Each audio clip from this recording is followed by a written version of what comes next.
So I'm delighted to have you all with us this morning. And to start off, I'm going to give a short little presentation myself, just to kind of set the scene and welcome you all. So if you bear with me, and I'm just going to share a short presentation.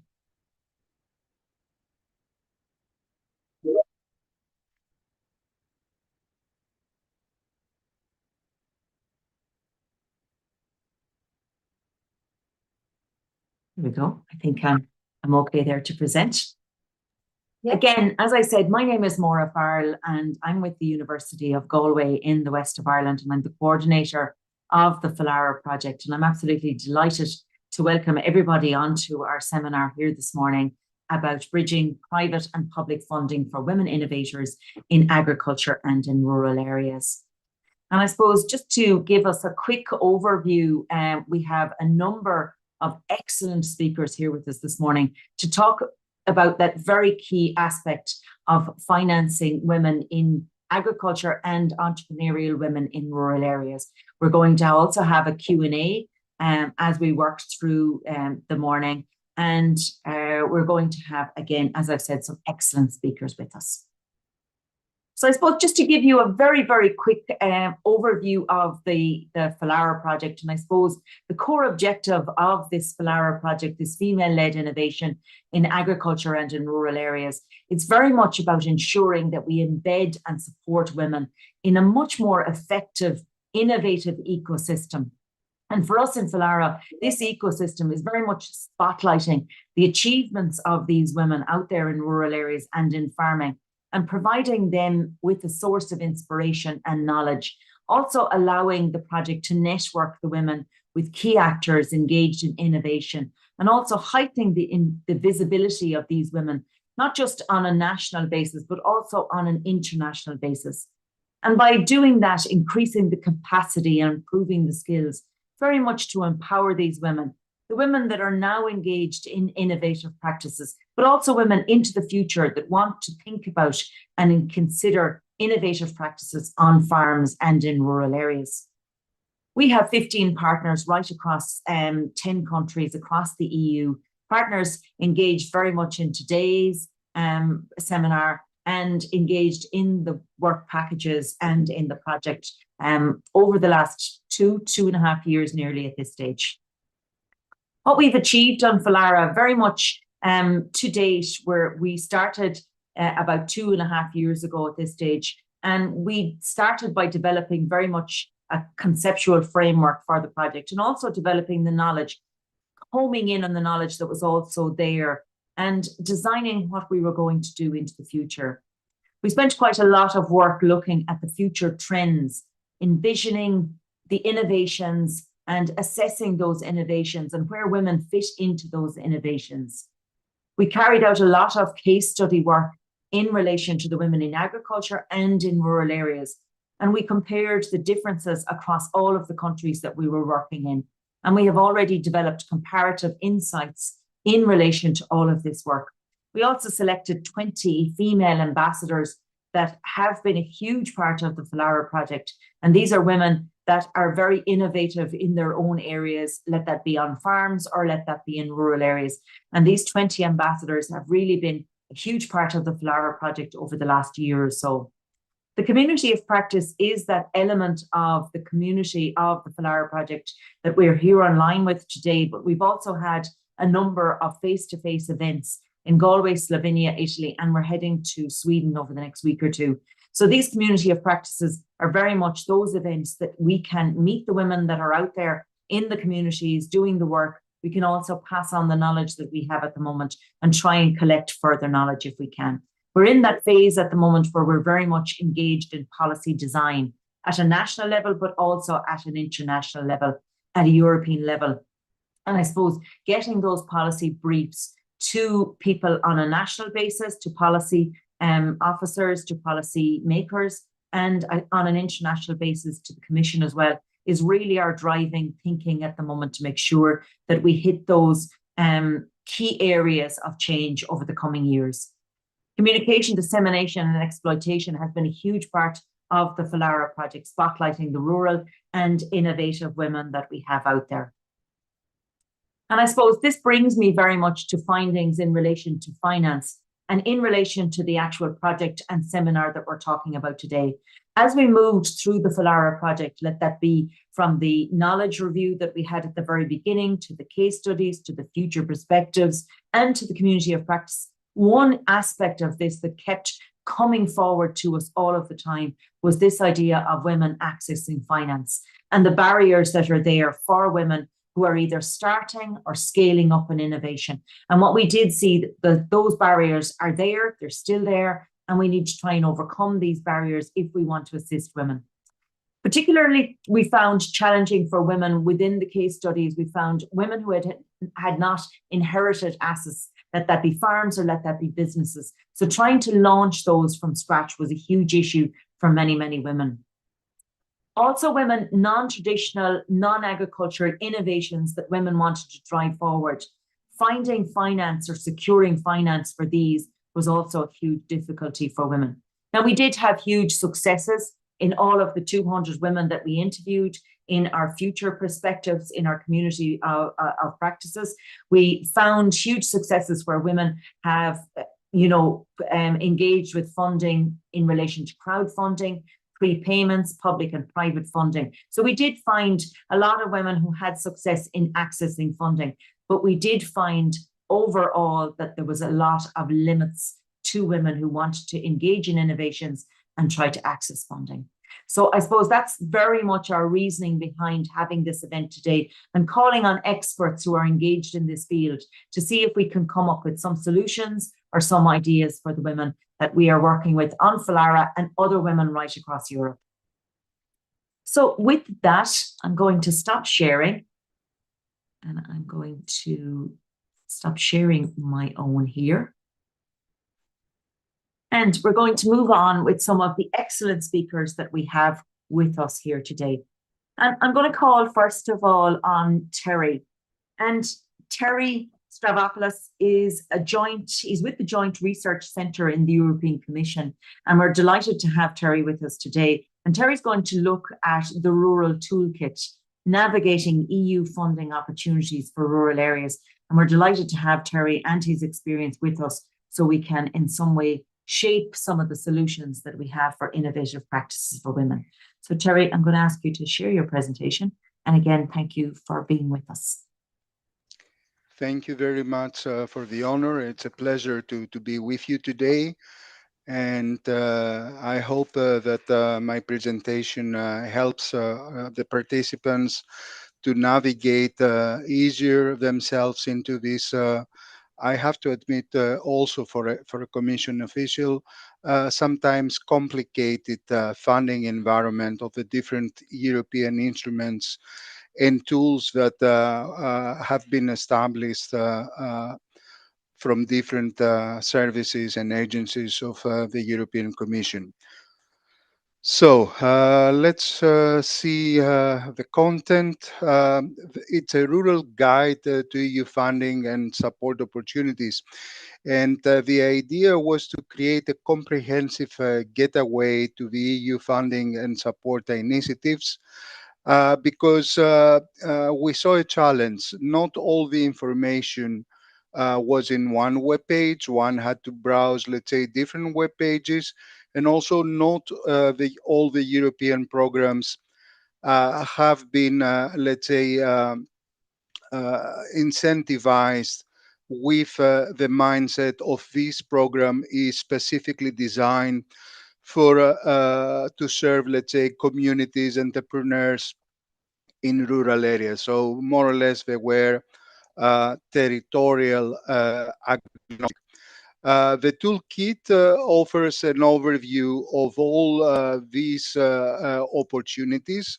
For the time being, we have included 26 EU funds, and we have created, as we will see, an interacting funding finder. So there you can put, let's say, your, as we will see in more details later, your identity. So I'm an entrepreneur and I'm searching for funding, and then I will guide you further to that. And it also includes examples and case studies showcasing how these EU funds and support mechanisms have already been successfully implemented in rural areas across the EU. Of course, this is an aspect that we think that needs more, let's say, work, because so far we have some indicative examples per program. But we hope now that the Commission will give us more room to develop it further. So you have there also the URL where you can find it. It all started with, you remember probably in 2021, the Commission came up with this important political document, the Communication for the Long-Term Vision for Rural Areas. And the policy need, as I said, was that the local actors, usually either small municipal authorities or small NGOs, small SMEs operating in rural areas, have limited administrative capacity and encounter challenges in finding and understanding, let alone to combine these EU funding opportunities. And therefore, we have created a partnership with all the different DGs, but also we have aligned with many important European umbrella associations to help us make it user friendly and to test it. Let's see a little bit further. A very important aspect is that it's translated in all the languages. So I think this way it's a tool accessible to all. Of course, you might spot some small, let's say, problems, because nowadays, in order to cut down the cost of translations, we use artificial intelligence generated translation. But overall, when we test it with different stakeholders from different languages, backgrounds, it operates well. Next one slide is what I said, that we made the effort and we were privileged to be joined by several important European umbrella associations where rural stakeholders helped us to make it really user friendly and to test it and to improve it before launching it. And as we move along, I want to underline the important element of looking into all these programs with a rural lens. And sometimes even and I have to be honest with you, in different DGs and different agencies of the European Commission, people were not even aware that their program is relevant for the rural area. So, for example, you might have listened to Horizon program, and the first, let's say, idea that comes to your mind is that this is for universities, it's for research centers, it's not for rural areas. But yet we found how Horizon can be put into the service of smaller, even rural stakeholders and communities. So here, if you will browse the Rural Toolkit, you will find more or less the structure. You have a sector about the tool, where you will find why we need this funding tool, how the Rural Toolkit is helpful, and what funding opportunities are available, as I said, in a form of a filter. And let's move to see now in more details the filter. So the programs, as you see there, are divided in different color categories. One category are the share managed programs and funding instruments, so the ones that you have to apply via your member state or your region. And the other category are the directly managed funds, the ones that the European Commission launches the calls, and the agencies of the European Commission. So you have to apply directly to us. And then of course there is a smaller category, which are the financial instruments. These are a little bit more complicated, but not, let's say, preventive tools. There are good support mechanisms that have been established, the European Investment Fund and the European Investment Bank, and there are several financial instruments in many member countries and regions to help you. We will discuss perhaps further afterwards my presentation. So here you get a glimpse of the filters that you have, so you can put there what type of entity you are. Perhaps, for example, Maura could say, I'm an academic institution. One of you could say, I'm an enterprise, a small business, SME, etc. And then you can choose.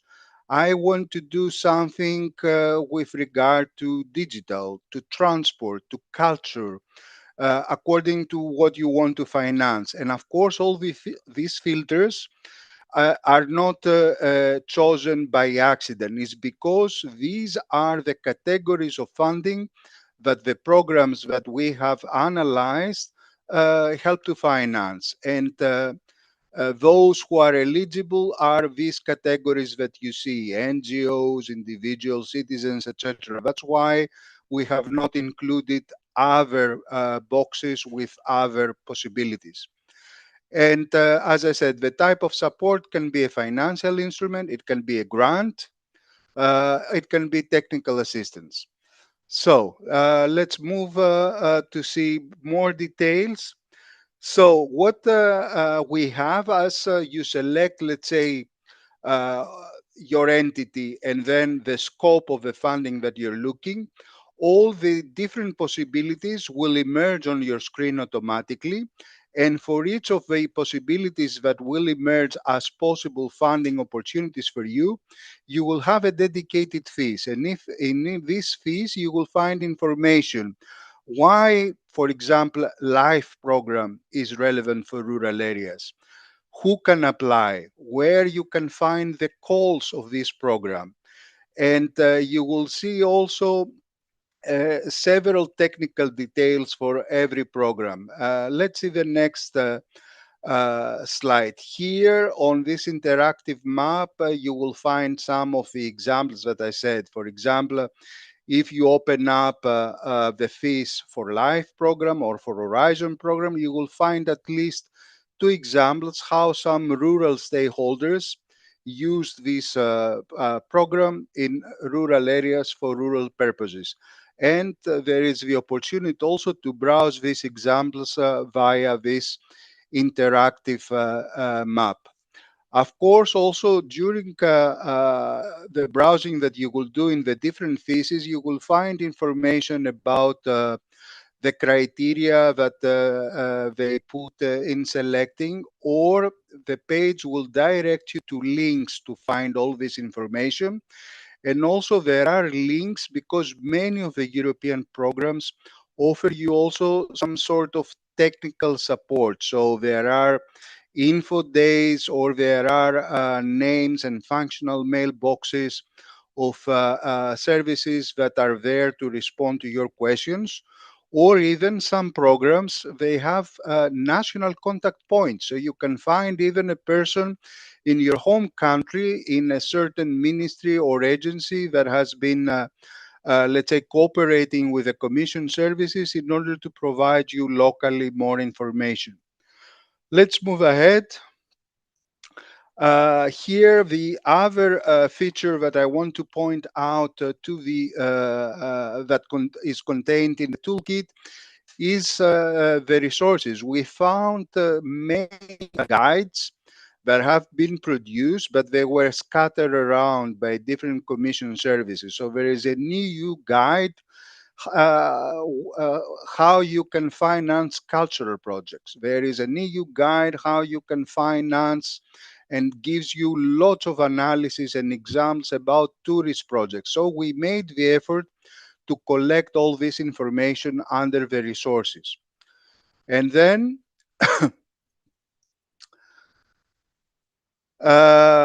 we have also a page, but I hope you will find it usefully with questions and answers. Of course, there is the glossary, so that if you spot any abbreviation and you cannot understand what is about, you can browse in the glossary. But the questions and answers are the most frequent questions we get when someone browses the toolkit.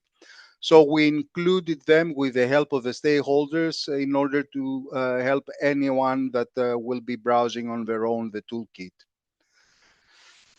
And at the end, there is an explanatory video, which if we have time, we can watch right now. It's not very long. Yes, I think we have time for that. Okay.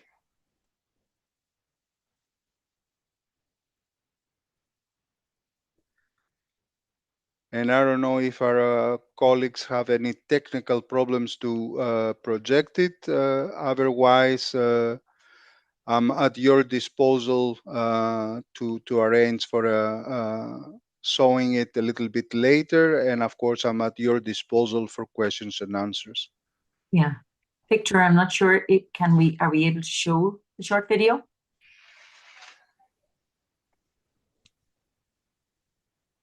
Okay, I think we're coming on. Union Rural Project. Imagine you want to refurbish your town's primary school. Or you manage a rural association and would like to digitalise operations. But how and where to get the means to do so?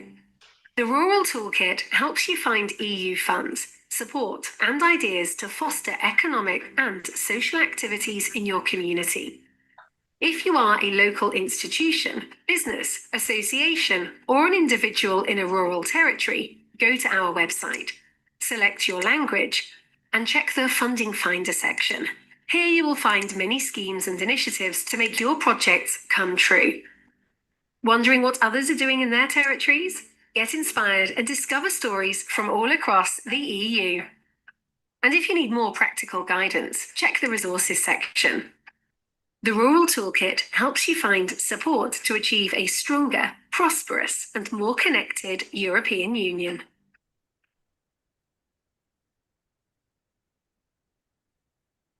Excellent. Terry, thank you so much. I know we're going to have a Q&A session shortly after the speakers, so we might leave any questions until then. But I suppose just to say, for many years, people have been calling on this idea of these one-stop shops. And I think this is exactly what this does. The Rural Toolkit is just amazing. It gives us exactly that space, that place, particularly when we talk about women who are very short on time, as our results have shown, to be able to go to that website and find those results so quickly and so efficiently. I think that's an absolute super advantage to women. And it's a great progress, I think, for rural areas in general. So thank you very much for that. And we will have questions, I think, at our Q&A shortly. Don't thank me. The inspiration came from the stakeholders when we were drafting the long-term vision for rural areas. And we were happy to take the challenge, and all the colleagues from different DGs helped very enthusiastically.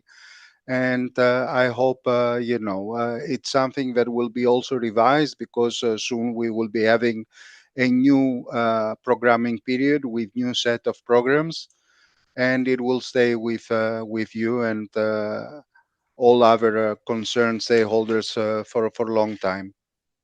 Excellent, excellent. It is only an advantage to each and every one of us, including women in rural areas. So thank you very, very much for that. Okay, I'm going to call now on Martha Yankova. And Martha is with us today from the Smart Farm Practice and Rural Development. She's the officer for the EU CAP network.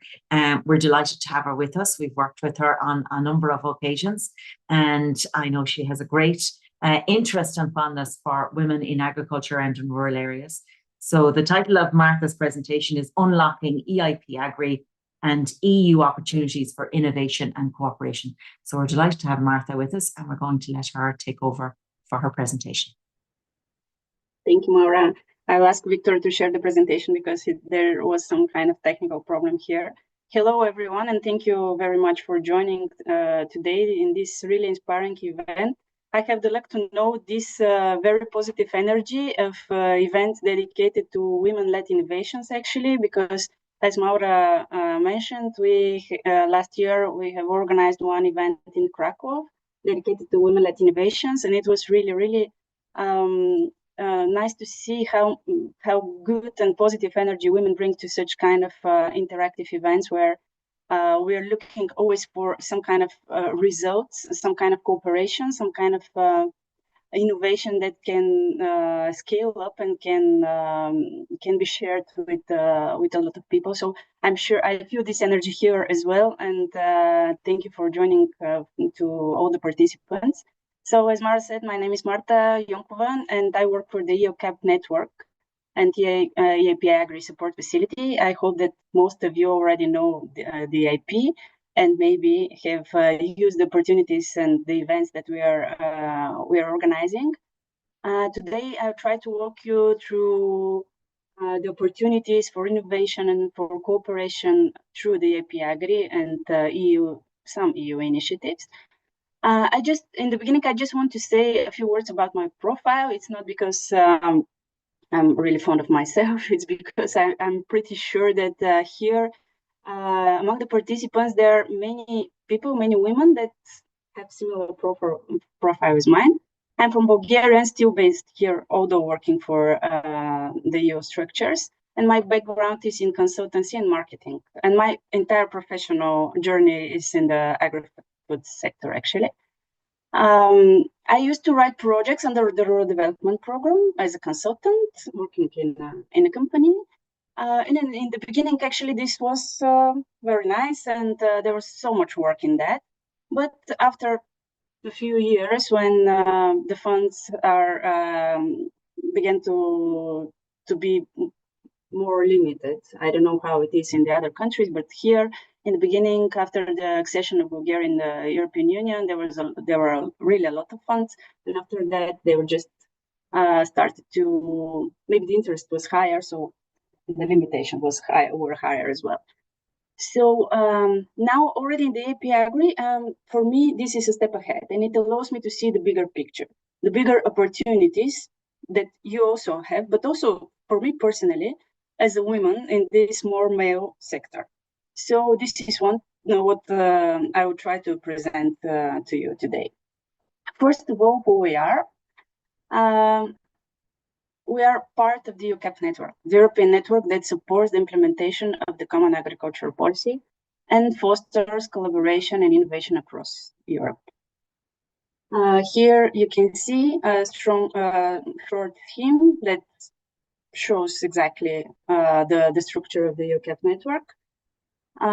We are in the yellow part, actually, of this diagram, let's say.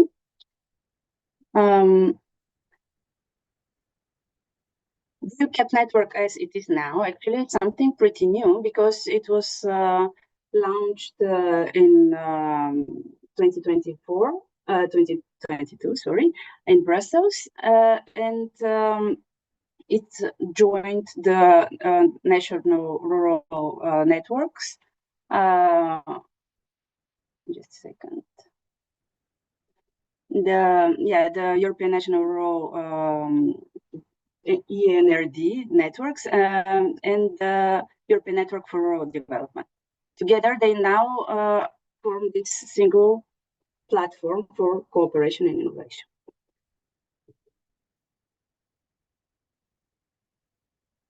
Here you can see this is the visual identity. Maybe more of you already know it, and still we are in the yellow part for sharing innovation and knowledge exchange.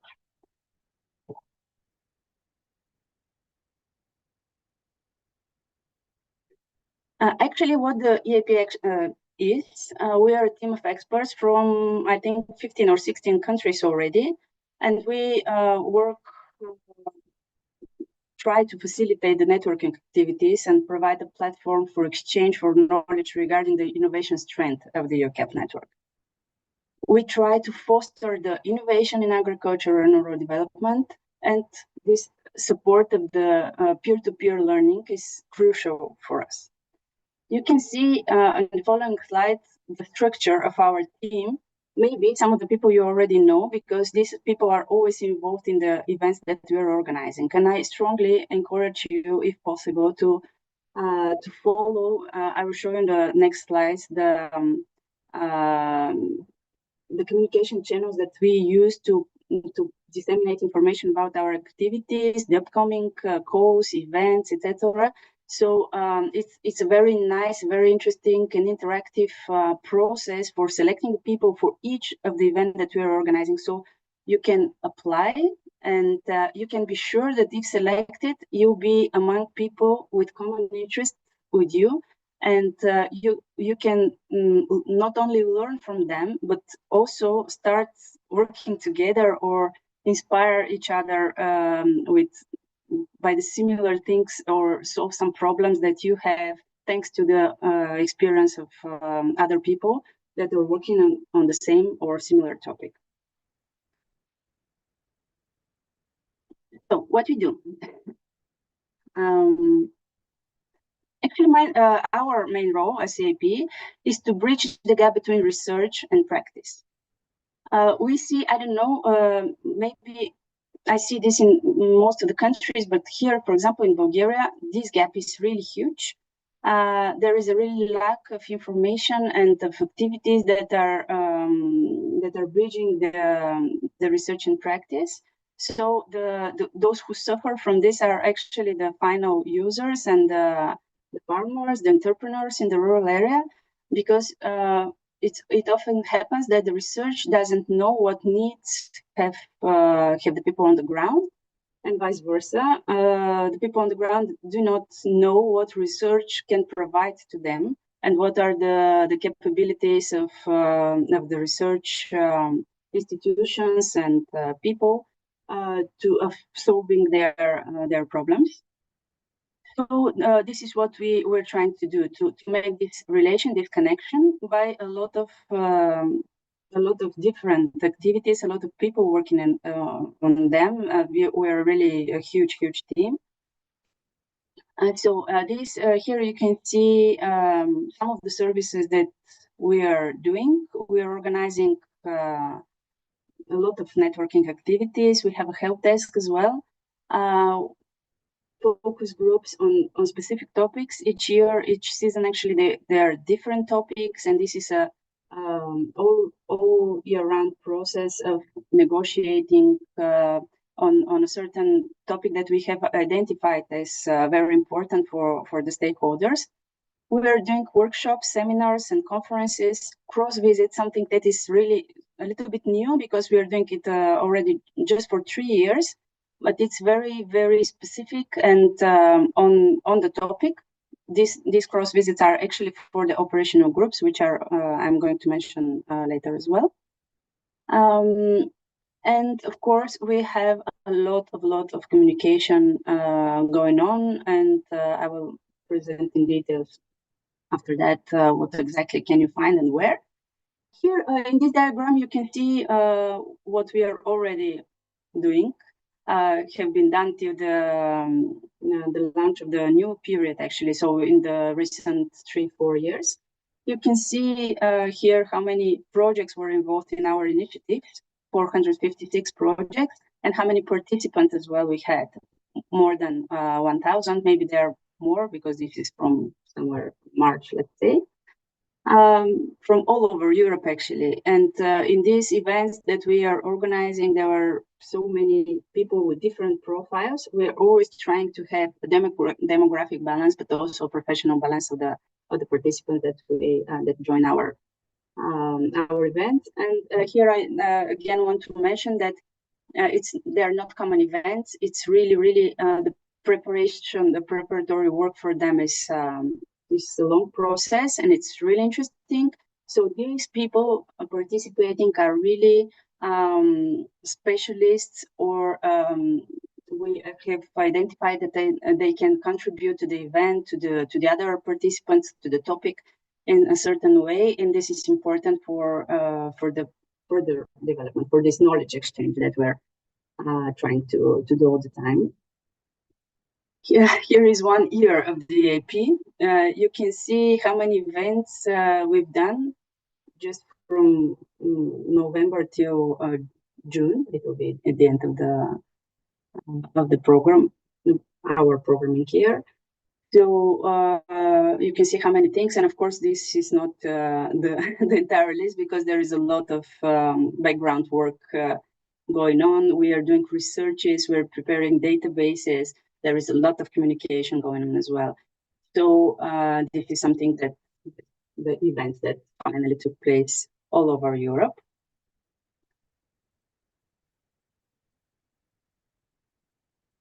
What we are issuing, and I mentioned previously that it would be really nice if you can subscribe for our newsletter and also follow the website of the EAP, because here is always a lot of information about the events, about the calls that we are launching.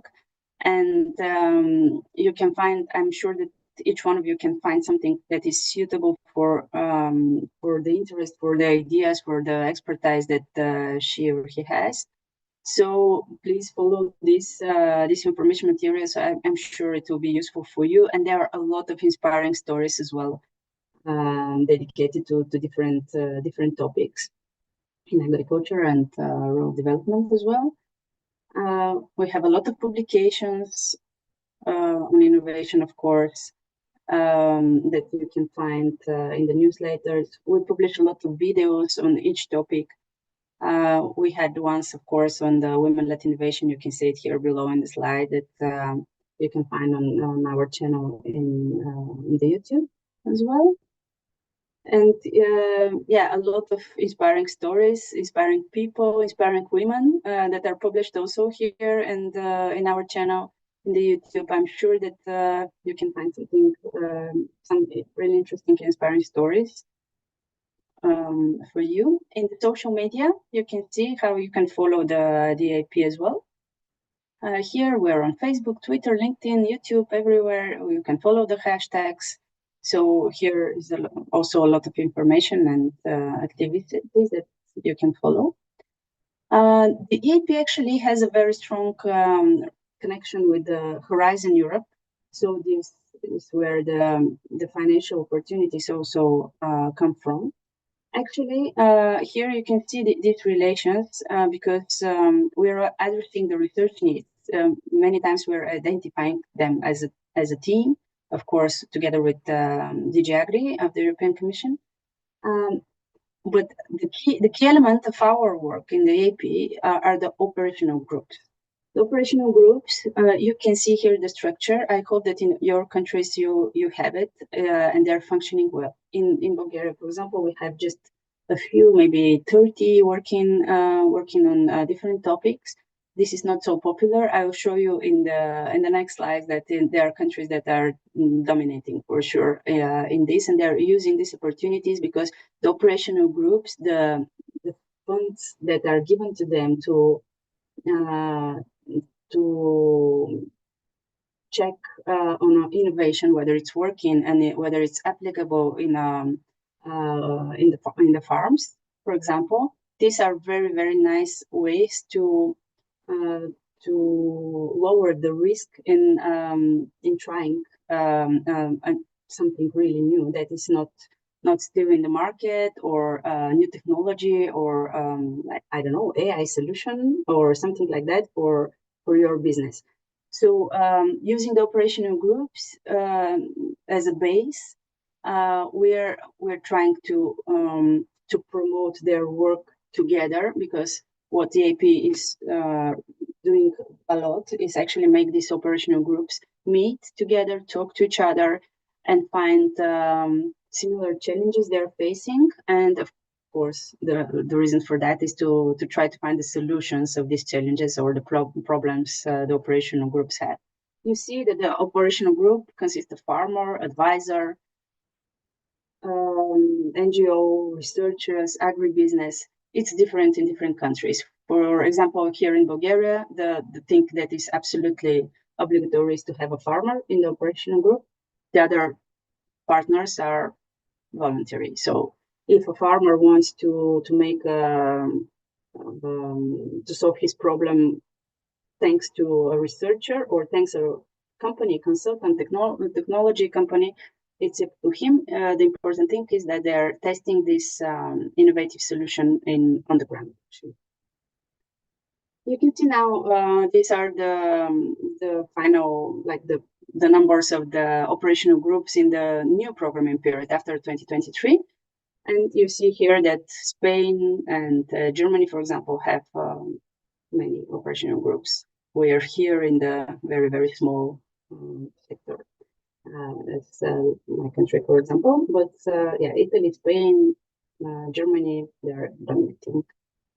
Here is like different types of operational groups, of partners and operational groups. Luckily, maybe because of the legislation, the farmers form the major part of the partnerships, of the partners in these operational groups. And here are the main topics that these operational groups are working on all around Europe. And yeah, it's nice to have the climate change as a leading topic for them. As I mentioned already, I see here the question in the chat, but maybe later, because I see that I'm running out of time. I can respond, but it depends on each country for sure what are exactly the rules, and you should contact your ministry, paying agency, or maybe the rural network to know how to form this the operational group. What is the relation between EIP Agri activities and Horizon Europe? We are trying to bridge this research and practice, and Horizon is funding them, actually. We are looking at applied innovation and the farmer engagement, and Horizon is already more fundamental or for the research and the projects that are consisting of more partners. So you see the scale as well, and the target audience, they're a little bit different, but always related, because in the EIP Agri work is the base for Horizon. So Horizon is one step further, actually. We're publishing these fact sheets that are already also related to Horizon Europe. So you can see here some research, that emerged from the events and the initiatives that we are holding in the EIP. And what I could recommend, because I see I'm running out of time, what I could recommend is to check for the brochure that we are publishing on Horizon Europe calls, and also the upcoming Horizon Europe opportunities, because they are actually going to publish new calls these days, if not published already today, because yesterday they weren't. But we expect that, there will be a lot of opportunities. And I just want to stress finally on one that there is governance boosting attractiveness of agriculture and the connection between farming, community, and society, as well as governance and ACIS, where you can find for sure calls that are suitable for your business, for your partners, for your clients. And this is coming up these days. So check for this information and the brochure. The question and answer, I'm leaving that. So this is from me. Thank you very much for your attention. Martha, thank you so much. That was excellent. And it has given us a real insight, not just into EIP Agri and the opportunities that are there within operational groups, focus groups, and everything else for women in those spaces, but also the CAP network. And the CAP network, not just from your European perspective, but also on a national basis, the level of knowledge, cooperation, interactiveness, everything that's there within those organizations is opened up so much to women and has so many opportunities for women. So I think your pathway, that be EIP Agri operational groups or anything else, there's funding there for these opportunities. And hopefully in our Q&A, you might get a chance to elaborate a little bit further on that, and also to answer a couple of the questions that have come in. But for now, Martha, thank you very, very much. You've given us a great window into those opportunities via EIP Agri and the CAP network in Europe and nationally for the women that are listening to us today. Okay, so thank you very much, Martha. Okay, and as we said, of course, Terry and Martha are going to come back to us again in the Q&A in a short while. But for now, we're going to move on with our presentations. And I think our idea for the presentations, I know there's a lot of information coming at you at the moment, but our idea is very much to create a collective of all of this information. And we will have this, of course, on our FLIARA website and on our YouTube site afterwards, that you can feed back again into these presentations and pick up on little things that you found were interesting. So for at the moment, it's very much giving you the information, and hopefully you'll find it of value. And with that note, I'm going to move on, and I'm going to call on Trine Usalu. And Trine is the co-founder of Ask Grant, which is a fantastic organization. And Trine is going to present to us today on fundraising for women innovators, a funder's perspective, and navigating the public-private funding landscape. So it's actually really great to have you with us today, Trine, to talk us through a lot of this funding ideas from the perspective of you and your organization. So thank you again. So I'll hand it over to you. Yes, thank you. I'll try to share my presentation. Give me a second to set it all up. Okay, is it working for? Yes, it's still just in presentation, maybe in presentation mode. I just see your the top of your computer screen at the top of it, but maybe. Well, that is strange. That is really strange. Let's try it again, because it is actually showing to me that it is presentation. I don't know. So let's give it another try. Give it another try. Yes. I'm sure it'll be fine the way it is if this is what you can get. Yes, or I know that Victor also has my keynote, so maybe it's quicker if you pull it out from there until I work with my computer, because we don't have much time. It's okay. And as always, of course, we want to thank Victor Martinez from Consulta Europa, who's on our team, who does all of our tech throughout these events, and is such a huge part of the FLIARA project. Yeah. I don't know why it does. Yes. Anyway, you will see that, you can see the presentation, but as I said, you can also see the upper part of my computer, but there is nothing very secret. So I think we can go with that just to save the time. Perfectly fine. We let you move ahead. Yes, I have hidden all the secrets already from my computer, so it's fine. Okay, so today why I'm here is that my name, as said, is Trine Usalu. I have worked and led different startups for 20 plus years. I have done startups which have gone to the global scale. So I'm here to talk about the innovations and talk about the startups and how to fund them, as they are like one of the opportunities you can do how to build your business or set up your business if you are interested of that. And as said already, if anyone is interested to reach out later, then please feel free to do that in LinkedIn. I am always there, so happy to chat if someone has anything like they want to do on one-on-one questions. But yes, so maybe let's start from there. That what is a startup? So the simple definition to it is that startups are companies which are focused to solve a peak problems innovatively. That very often it is thought about the startup that they are all about the coding and they are all about the technology, but in reality there are startups which work with hardware. There are startups which work with physical products. It's more about the question of innovation and what makes difference between a small business versus a startup is that startups usually are expected to scale exponentially. So how to think about it? So big words, but what does it actually mean is that when you come up with your business idea and you think it is possible to take it to a global scale, that it is not something that you can do only in your local area, but you are able to do it in other countries and other areas, then that means scaling. That you don't need to have that many people extra added to your team, but you can take the product itself to many different countries. So that makes the difference between the startup and because yes, we have so many myths about the startup, and I think that's why I always am very happy to talk about it, that it's not only about the young people, especially young males sitting in a garage building an AI technology, that anyone can actually do a startup these days, especially these days where there is so much tooling available that you don't need to be actually technical to do a startup. And one more thing is that startups are not only an urban things. You can build a startup with a remote work basically from anywhere.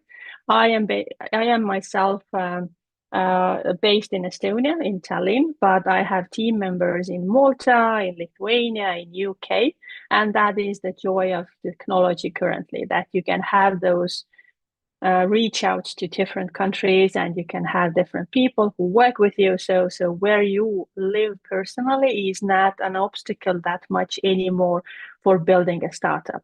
We have the freedom to build technology if you have a very good internet connection. That is the key, though, to do that these days. And so who builds actually startups? Because we need to look that to understand then how the startups are actually fundable.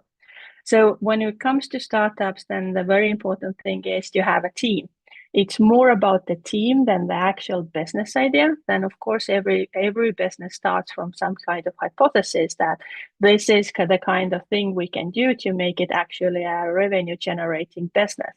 But for startups, because it is all about the innovation, and with innovation, it's a journey where the product you initially started to build will become something different. Technology changes, for example, with the adoption of AI, the new opportunities comes. So, but what is the key is to have a very good team. So usually the initial team is usually a technical person and someone who is from the business side. If those two sides come together, then that is a winning formula. And more than about the technical background these days, it is what is needed is the curiosity. I am myself not a developer, never learned an engineering. I have always been from the business and product side, but thanks to the AI, I am able to code web pages these days. And if we think more about this, then exactly this curiosity opens up many new doors to all the businesses. So I hope that with this technology adoption, more and more people are able to start doing this kind of technology businesses, and it opens up a new horizon to everyone, because those who were not able to do it before but have maybe very good domain expertise are able to build new businesses. And when you are an expert in your field, it can be a rural experience, then this is always an asset, because you know better than anyone else the problems that are associated with that kind of living conditions or with that kind of vertical of business. So now we come to the actual the core of this presentation, which is all like about the fundability. So people always who are not in the startup scene thinks that they see in the movies how two guys with the hoodies walk to the people in the investment banking and ask for money. That is part of it, but in reality, the investment journey can be very different too. So to be able to fundraise or find money for your business through any kind of avenue, what you need to have first is clear problem and solution.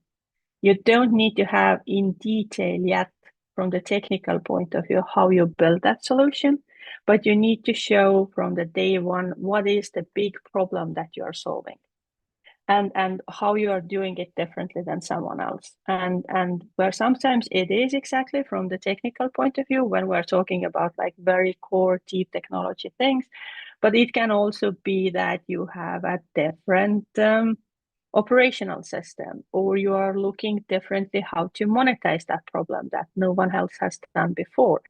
So innovation comes from different sources, and so the solution comes, but the clear problem needs to be there. The second thing is the potential to scale. So you need to be able to explain in few sentences how you can take it from your home office to basically to other countries, other regions, other places where people can also use.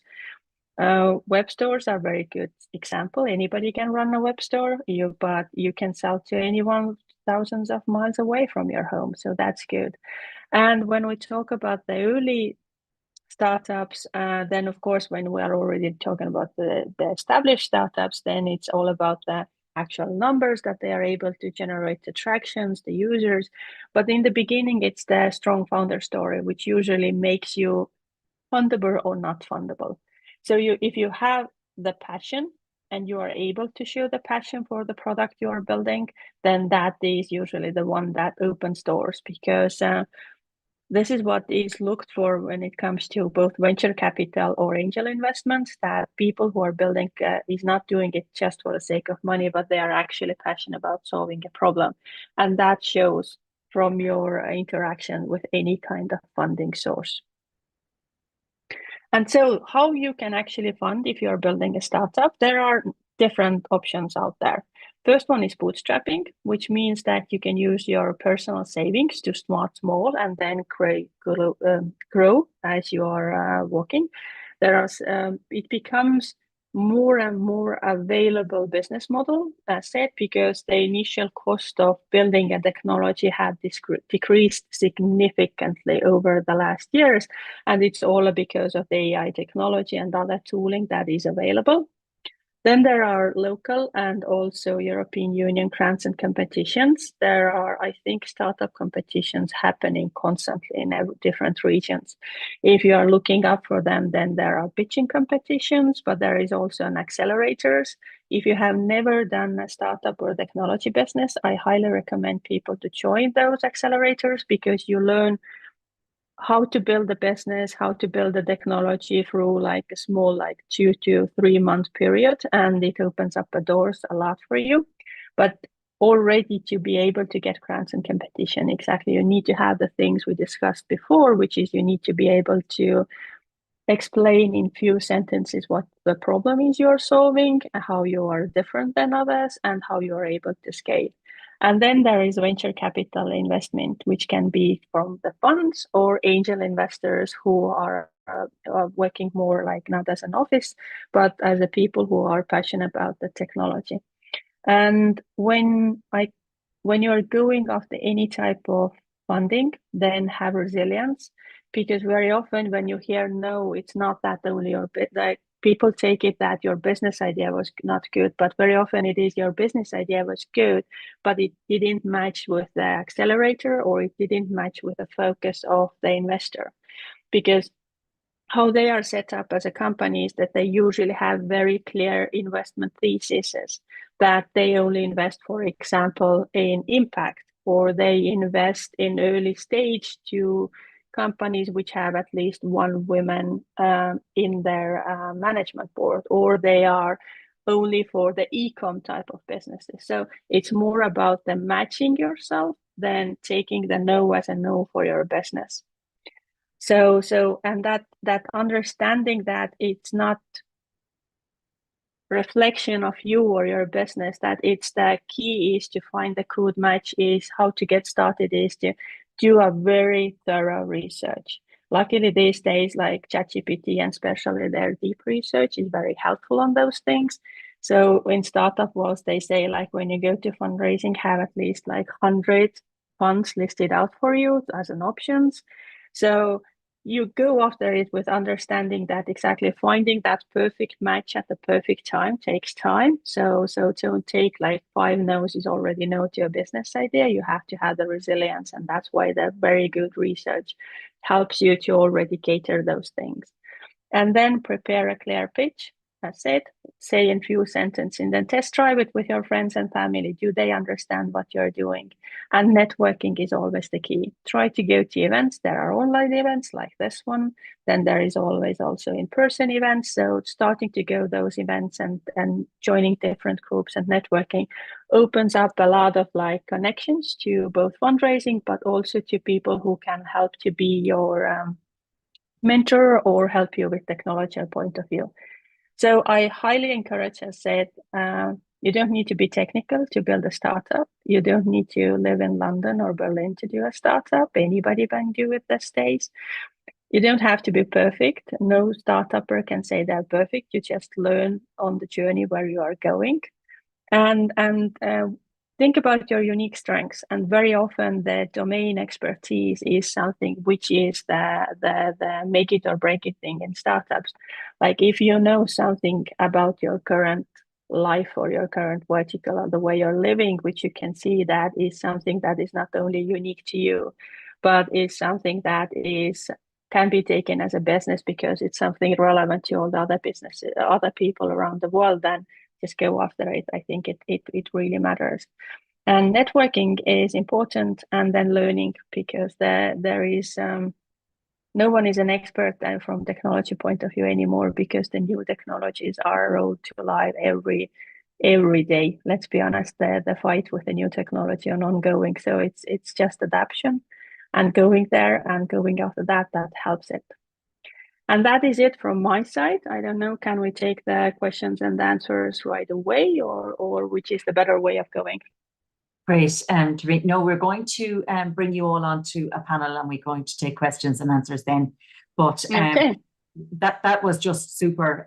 Some really good, insightful kind of information there. And I think practical guidelines as well, practical information for women who are starting on this journey, or who are, excuse me, already on this journey. So, Trine, thank you so much for that. I think there are questions coming in already that we'll bring to the panel shortly. So thank you.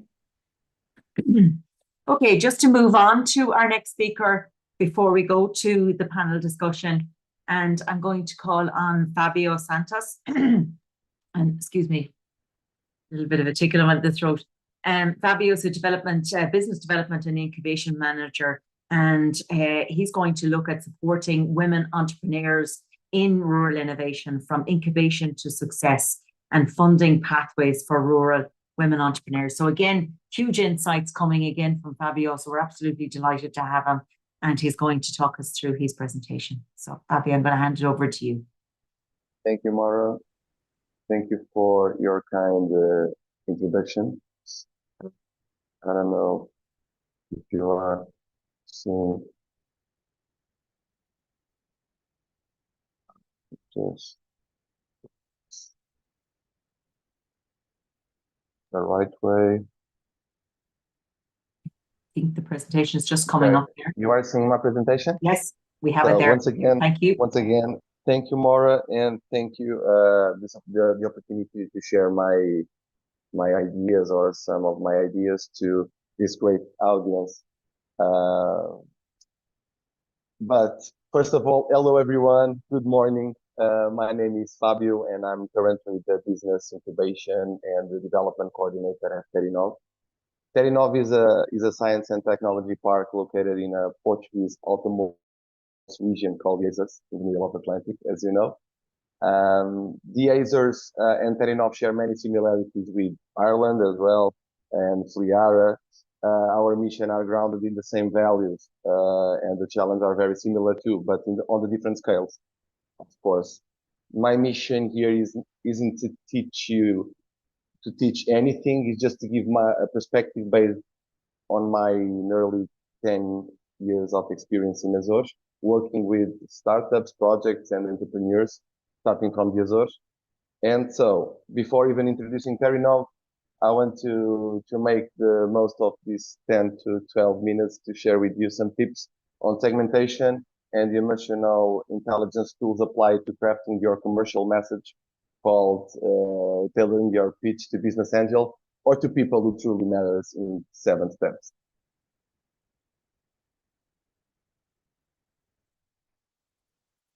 So,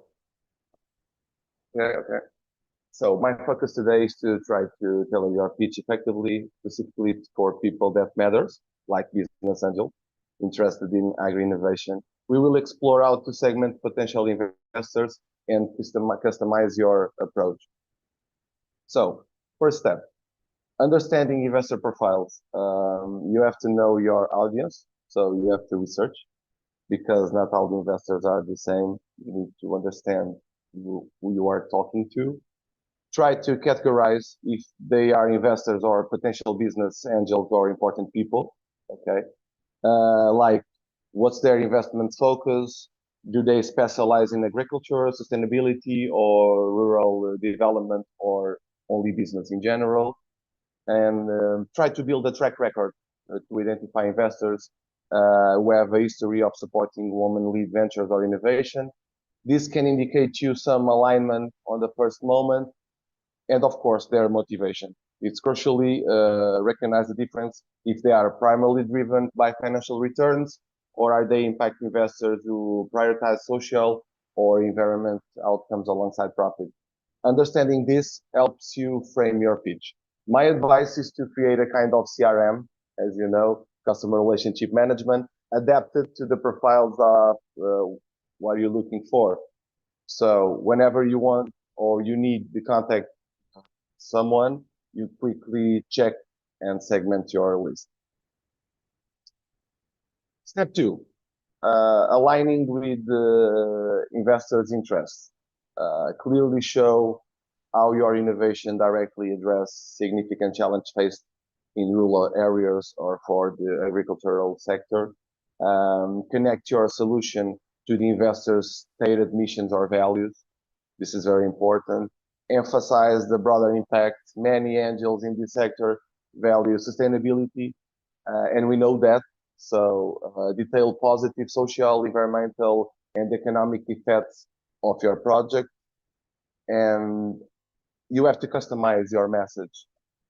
Does the investor focus on local opportunities within Ireland or even Azores, or do they have a broader international scope? You have to adjust your pitch to reflect their specific geographic or sector interests. Step 3, communication market potential. The investors need to see the opportunity, so clearly define the market size for your innovation and its potential for growth, especially within rural and agriculture contexts. Show scalability if your product has. Demonstrate that your solution can grow, use data, pilot results, or case studies, and social proof to show how your innovation can be scaled up, particularly if you are targeting niche or underserved markets. At this time, you have to try to fill a gap, like position your venture strategically, show investors how your innovation fills a critical unmet need in the market. This makes it an attractive, high impact opportunity for them. Step 4, building trust and credibility. You have to showcase your knowledge, demonstrate that you and your team deeply understand the agricultural market or rural sector you are operating. Talk about traction, because proof builds confidence. Highlight any process you've made, like successful pilot projects, key partnerships you already have, positive early results, or user feedback. And share testimonial or endorsement from respected industry experts, early adopters, or community leaders to strengthen your credibility. Step 5, avoiding common pitfalls. Avoid overly technical or scientific cultural or agriculture jargon that might confuse or alienate investors who aren't specialists in the field. The risk here is that they might fail out or disengage or even get frustrated at being lectured by us, by you in that case. We need to combine knowledge and modesty perfectly. And don't forget the fundamentals. Clearly demonstrate a realistic path to either profitability or significant measurable impact. Investors need to see viability. And resist the urge to use a generic one-size-fits-all pitch.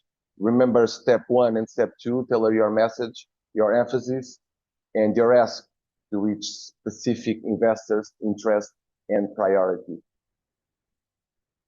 Step 6, I'm sorry. Step 6, building the long-term relationship. Frame the investment as a partner. Show how the investor's expertise, network, or guidance could add value beyond just their capital. Because having both financial and human capital simultaneously is always best, because that's the perfect scenario. I remind the previous presentation from Trin. She said that having a good team normally is better, or sometimes is better than a good idea. So if you combine the both, are the best scenario ever.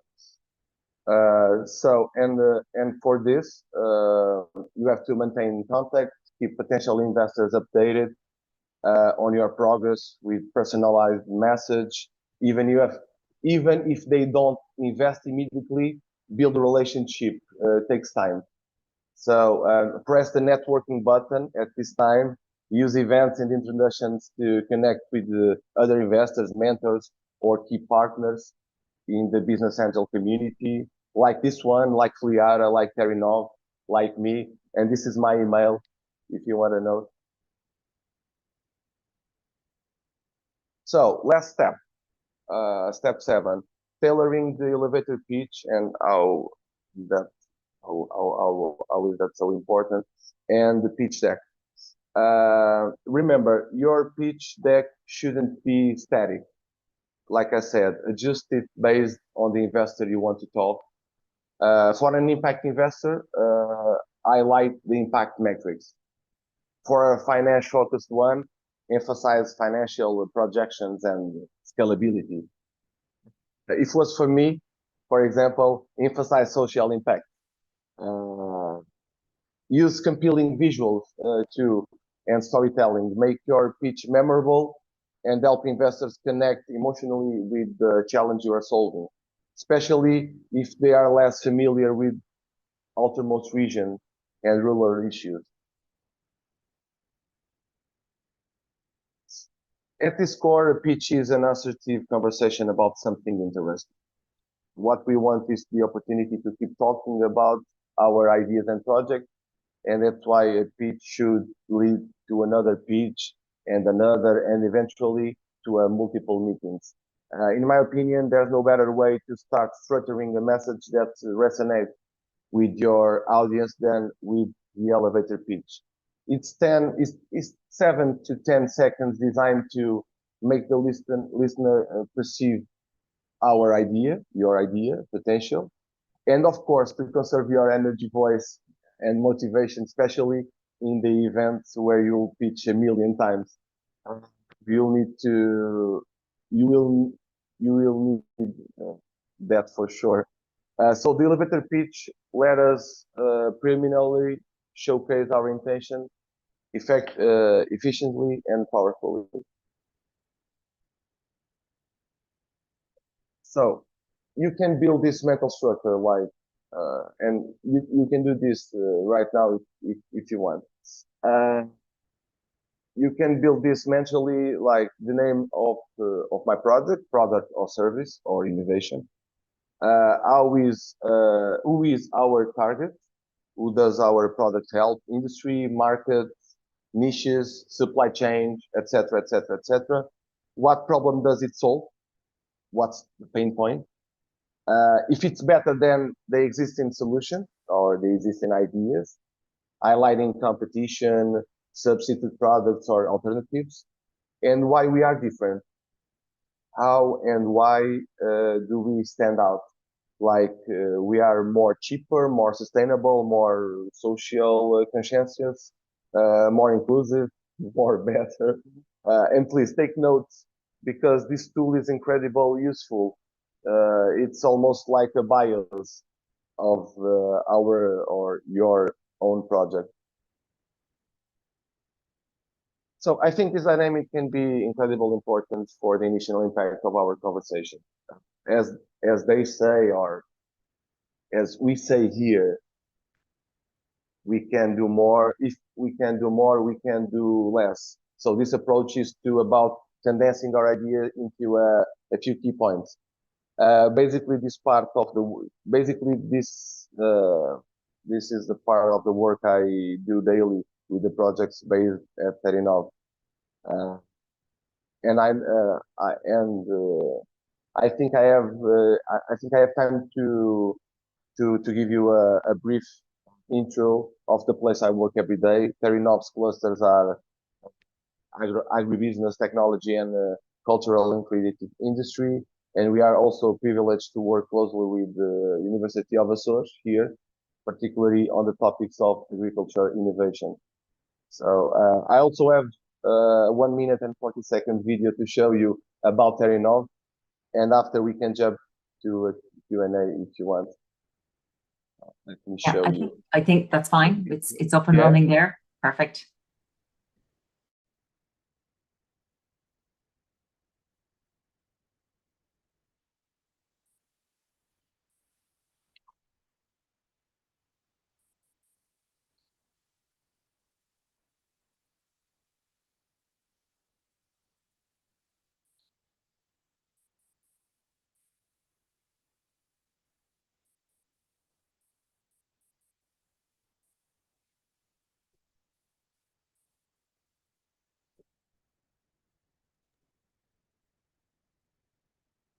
Might be stalling a little bit on us, and I'm not sure, was there meant to be sound, Fabio? No, right. I'll share it directly in the link here that people can have a look at it properly, if that suits as well.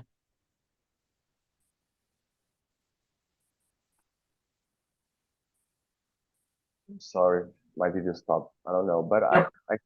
I can send the video. Yeah, and we can pop the link into the chat as well, and people can have a quick look at that. Fabio, thank you so much. You know, I think when you started and we were talking about pitches and everything, I was thinking about the women, and I was thinking about sometimes their lack of confidence. And then you put up the elevator pitch that was so simplified and so perfect. I thought, yeah, this, you know, sometimes we need to reshape our own thinking. And, you know, bring it back to what you've just done, which was absolutely excellent. So thank you so much for that, Fabio. See the same thing with other perspectives. I think sometimes we have to see the same things with other perspectives. Absolutely. And I think that's why this event is good. It really gets women to kind of think about, you know, I suppose the more advanced thinking of elevator pitches and pitches to funders, but yet from a very simplified perspective. So thank you very much for that. And we're going to move on. I'm going to call on Anastasia Oprah now from Equalise. And Anastasia has been absolutely instrumental in pulling our event, our Community of Practice event today together, and of course all of the other Community of Practice events as well. So I'm going to call on Anastasia at this stage from Equalise to take over the Q&A session with all of our speakers that we've had so far this morning. Thank you very much, Maura. Welcome, everyone. We are delighted to have you here for this Community of Practice event. And without further ado, because I saw that there were some questions already in the chat, I would like to get started with our questions, the questions and answers we want from the panelists. If there's more questions, you can either raise your hand or write them in the chat. I will start with the ones that were already there. But first, I will want to give you a very, very brief overview of what we've heard, because I think we've heard 4 very interesting perspectives covering different areas, but which complement each other very well. So I think it was very interesting to hear from Trin about the startup mentality, actually, and how to put it into practice in very easy steps, which are, I think, very easy to follow.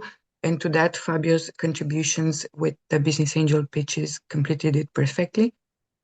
And then it was delightful to hear from Terry about the rural toolkit and see how the EU looks at rural areas. And then also to hear, obviously, from Marta and understand a bit more what supports exist from the area of agriculture. And so I will start with the questions. I think we got the most questions for Marta, and I will start with those. Marta, you bringing up the operational groups as a means to support farmers and especially women who wish to engage in agriculture has raised quite some interest. We have a first question, a very basic one from Ivana, which I think will help us all get on the same page and be able to use these tools better. So the question from Ivana is how to establish an operational group.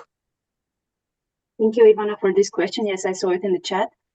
Actually, the first thing that you have to do in order to establish an operational group is to identify a problem or some kind of innovation opportunity.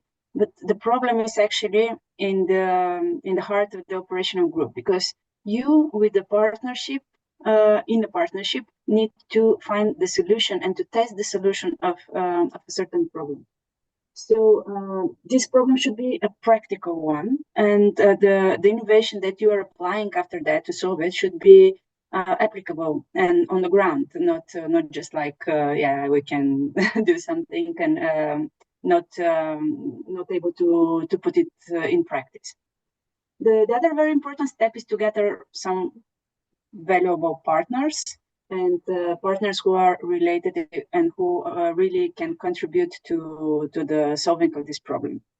So you should form a multi-actor group, which can include, as I told you, different countries have different rules, but for sure this group should involve a farmer, maybe researchers or advisors, agribusiness, some kind of non-governmental organization as well, or technology providers, because this solution can be also already existing, but if it hasn't been applied on the ground or in a certain sector, for example, it's applied in grain producing, but it might be also applicable in raspberry production, let's say, you can test it during this the period of the implementation of the project of the operational group. So of course you have to set up some objectives and some expected results. You should develop a business plan, as all the projects need to, in order to have some kind of initial idea what it will cost to the different partners, and also disseminate the roles very well. Who is responsible for what and is participating with what in this operational group. Of course, different countries, as I mentioned, have different eligibility and funding rules for the operational groups. And they're usually supported, these operational groups are supported by the Rural Development Program.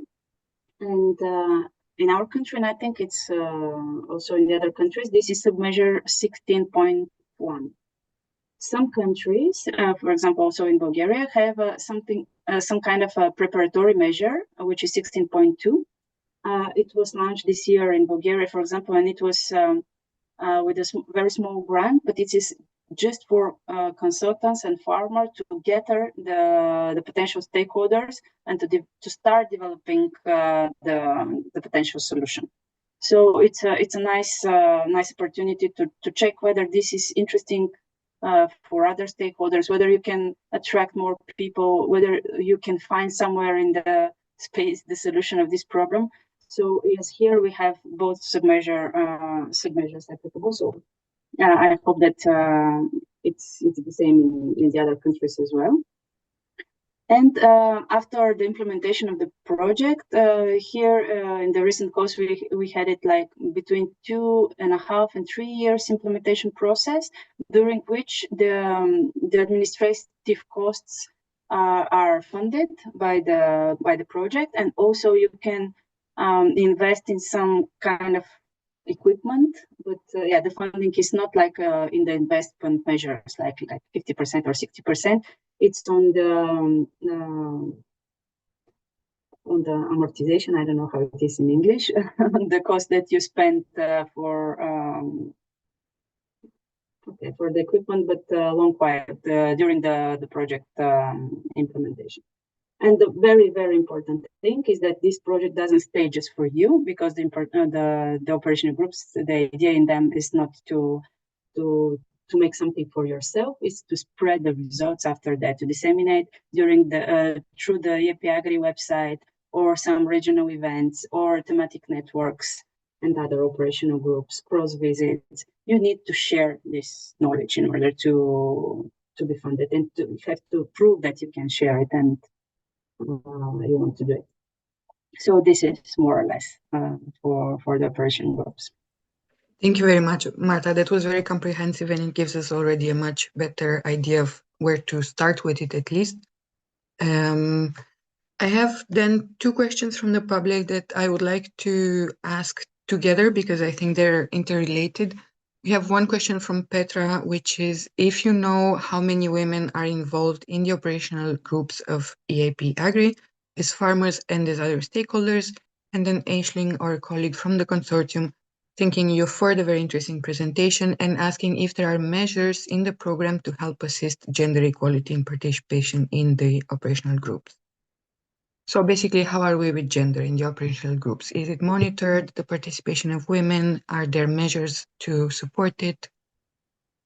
Yeah, actually, no, I don't have the data of the number of women within the operational groups. I can see, I can say just what is my impression by the work we are doing. Farmers are mainly male farmers in our events, but as far as I see, those people who know the topic of the EAP, of innovation and knowledge, those who want to make these bridges are mainly female, actually. So, for example, in the brokerage events, in the events that are more advisors involved, let's say, we have a lot of women there. So there I see a balance. The balance is lacking on the ground, actually, in the farms, because still there are just a few women farmers in the map of all the farmers in Europe. So there is the gender balance lacking. In the new strategic plans per countries, each country has decided whether and how to implement these gender equality measures.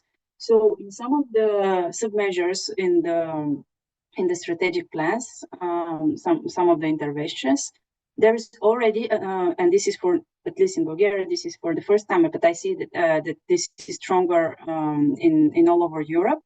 Now, for the first time, we have some priorities for women-led operational groups, women-led initiatives and projects, investment projects, including. So if you are a woman and you run a farm or you are leading an operational group, you might receive, depending on the country which where you're working, you might receive more like a priority, more points, for example, in the evaluation of your project proposal. So this is already something because we are usually working in a lack of resources, or so the interest towards a certain measure is much higher than the funds available. So the priorities are very important, and if they are given to women, yes, we can say that this is working already for gender equality in the sector. I think, yeah, definitely we have been seeing that in the FLIARA with our analysis policies, that there are definitely some better practices that have been already included in certain national strategic plans, which can then could be then adapted or scaled or generalized to the other countries. Thank you very much, Marta. I think from our side, we could continue these discussions since we're exactly in this point with the public policies analysis and proposals from FLIARA. But I would like to go on and also hear from Terry, because he left us with a little something to talk about some more, the European Startup Village Forum and the different tools in different countries and regions. Terry? Yeah, just briefly to say that at the Joint Research Center, we do a lot of analysis. There are different colleagues involved in different projects regarding the innovation and the entrepreneurship in rural areas.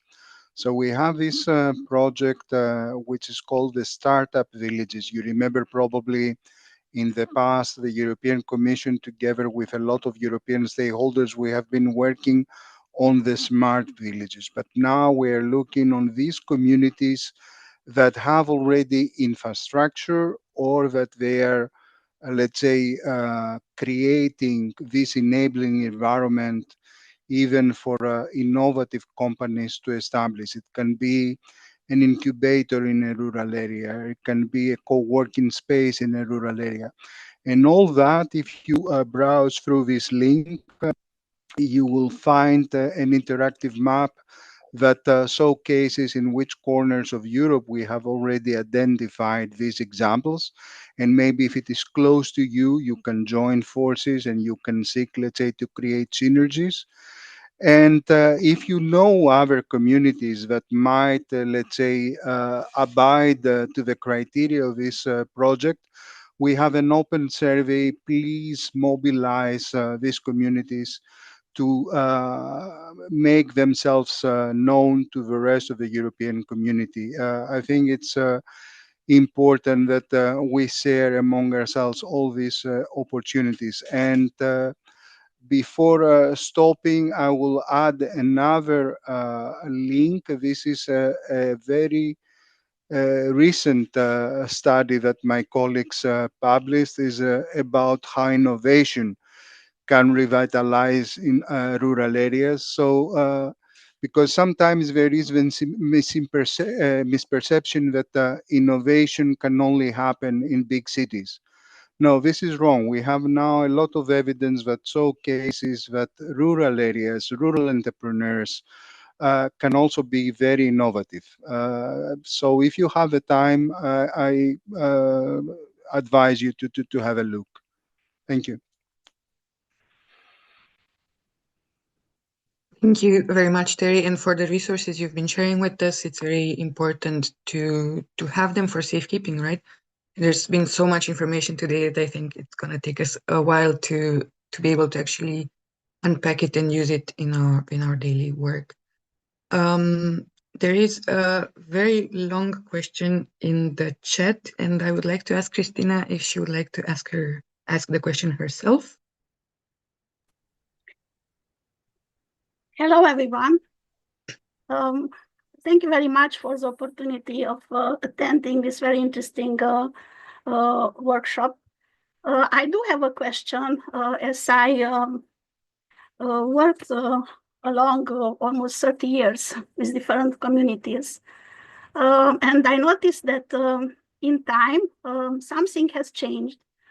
For instance, 30 years ago, when I worked as appraiser for the Romanian Social Development Fund for income-generating activities, and evaluating if a community is able to start up a business in the rural areas, poorer areas, I noticed that when I tried to speak with people, always the women were avoiding the discussions because the men were asking them to stay in the kitchen. So it was not possible even to reach to the women group.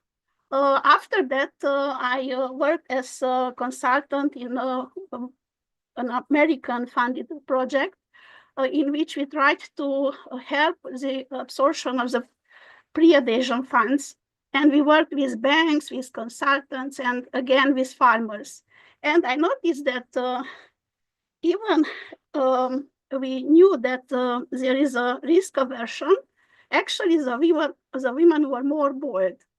So I think that nowadays they are ready to assume different roles and to take initiative, especially in innovation type activities. My perception is that because the women are more willing to work in networks. So I noticed that it might be a change of paradigm. Would you say that you notice that there are more women now initiating different businesses? Thank you very much.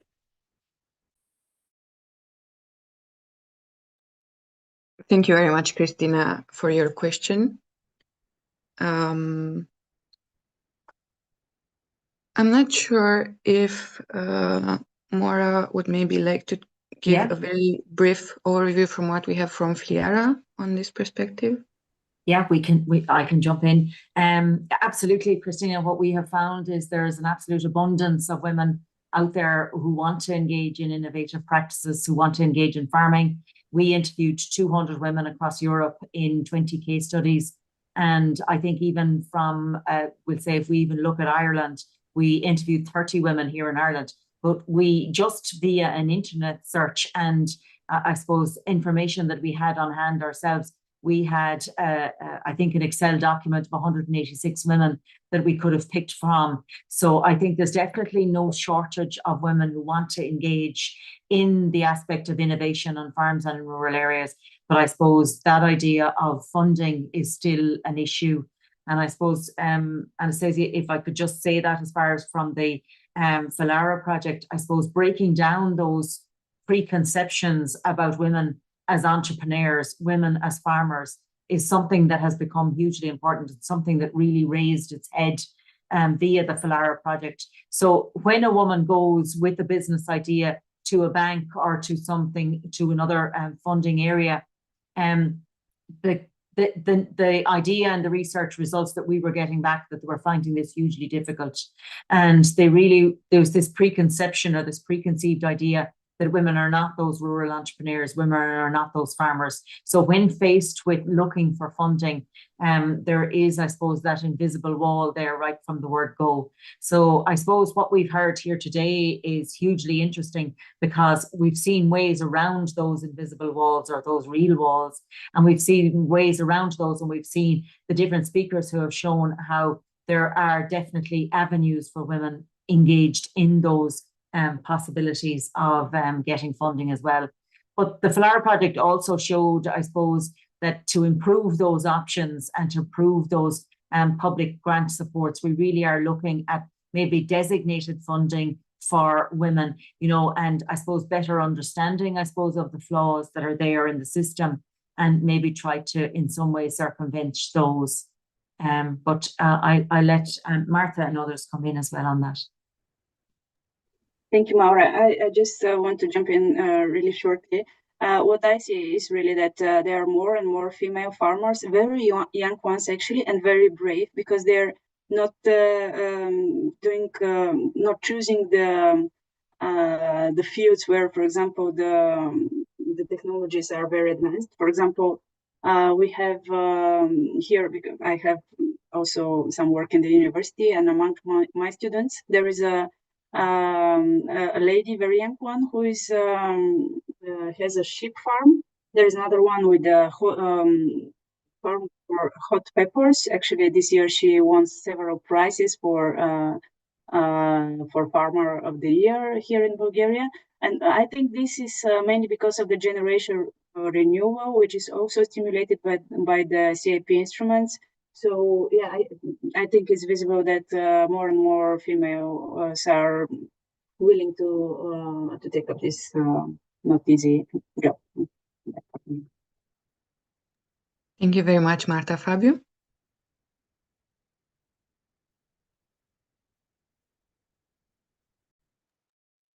Just because I listened to Christina and I read her message, and it's just some tip. I don't know if it works, but can be because when Christina said that, of course, there is a gender stereotype, but when we construct our pitching and our approach, what kind of message do men, okay, wants to hear, okay, in that kind of segment, the market? I mean, agribusiness is about financial impact, efficiency. It's about strength, because it's about to strengthen our argument against these stereotypes. I don't know if it's enough, but it might just make a difference, okay? Because if you reveal some competence in the way that these people, okay, wants to hear, maybe we can, okay, close together and put our interests. Okay, I want just to share this thought. Okay, Christina. Thank you very much, Fabio. And speaking of that and how we present ourselves, I want to bring back, unfortunately, Twin had to leave us, but I want to bring back a few words from her presentation, which are: the world needs your rural perspective and your innovative ideas. So I think the moment where this switch happens, when we actually start believing that we have something to contribute with, this moment of empowerment, of self-empowerment, is crucial. And I have then one question for Fabio here, which is, if you've seen a bit in the line that you're already taking the discussion before, if you've seen any specific funding pathways that you find to be most effective for women-led startups emerging from the incubator. Okay, Anastasia. This I think this is too complex for a simple answer because I say this because defining the right or the most effective steps or paths can be highly subjective because financial support can come from many places. We know that we have EU funds, okay, already. But sometimes entrepreneurs are hyper focused only on the public grants and EU funds like Horizon Europe, okay? But funding pathways require deeper work. Our first step here at Terinov is always market and supply chain research. Because if our solution improves the status quo in any way, it should naturally create value for the sector we are targeting. This means all funding sources should be considered. In rural or ultra-peripheral or outermost regions, there's often inherent interest for governance, for local governance, because they might see value on the sector we are targeting. So we can count on these important stakeholders to work together. One strategy I now consider critical in a positive way is involving your product through R&D phases with research centers as well, like universities. This can accelerate development and specialize with adding specialized expertise and makes you offering more credibility and attractive products. Whether to the private sectors, business angel, potential partners, or industry itself. For example, we in Terinov we have a project of a cheese factory as a Brazilian woman. The cheese is squeaky cheese. I don't know if the same name is queijo coalho. I don't know if it's squeaky cheese, like a Brazilian recipe, led by an entrepreneur named Lisa. In parallel, she submitted a research proposal with the unit of investigation in the University of Açores to develop an eco-friendly protective film that extends the product shelf life, adding probiotics to the product. So, while our business grows, the product itself evolves technologically simultaneously. Okay, two ways, two paths. Is highlight this project because Lisa is an extraordinary woman. She lives with a rare disease and a permanent physical disability. She began her journey through a government employment program in the Azores, backed by EU and regional funds, joined the Terinov pre-incubation program, and now runs her own lab here at Terinov with 4 people hired. And plans to recruit more people with physical and mental disabilities for cheese production. This is just a business. It's a social mission, and I absolutely love our project. I don't know if her project. Thank you very much, Fabio, for her project. Indeed, sounds. I don't know lovely. if I respond. I don't know if I respond directly to the question, but it's the experience I have, and I really want to share my experience to improve. It's very valuable information, Fabio. Thank you very much. It sounds like Luisa could very much have been a FLIARA ambassador, judging by the amazing project she is putting out there. Maura, thank you very much for giving us a brief insight from FLIARA during this discussion. Thank you very much, all of you, Marta, Terry, and Fabio, and Trin, for giving us your insight and sharing with us what you think could support more women innovators in rural areas and agriculture. I would like now to wrap up a bit what we've heard so far so that we're sure it sticks with us. So Maura, if you'd like to give us that overview, and then Yes. we'll hear a bit about the FLIARA Community of Practice. Yeah, just a quick few points, I suppose, and I suppose just to reiterate, as we went through the FLIARA journey, various things have popped up for us, and one of those was definitely those finance issues. And I suppose overcoming those preconceptions is something that we really want to do, but also improving the financial supports, maybe that are designed to, at different stages that women are at, let that be a starter stage or a scale-up stage. But also what we've heard today, that idea of maybe moving away from those public grant systems. We also found in FLIARA that many women were not interested in the public grant system and wanted very much to raise the money themselves or raise the money via private funding. So we've heard a lot of that today. And I suppose just to look and to recap in relation to what we did here, I suppose starting very much at Terry's, the Rural Toolkit, such an accessible, for me, an interactive system, very informative. I think it's exactly, it ticks so many of the boxes of so many of the challenges and opportunities that we've seen through FLIARA that the women have, that time element that women have. And I think the Rural Toolkit ticks so many of those boxes for women, that especially that time element that women are often challenged with. And I think to be able to have so accessible that information at the touch of a button is exactly where we need to look towards. I think for us in FLIARA is making sure that we get that message of the toolkit out past today.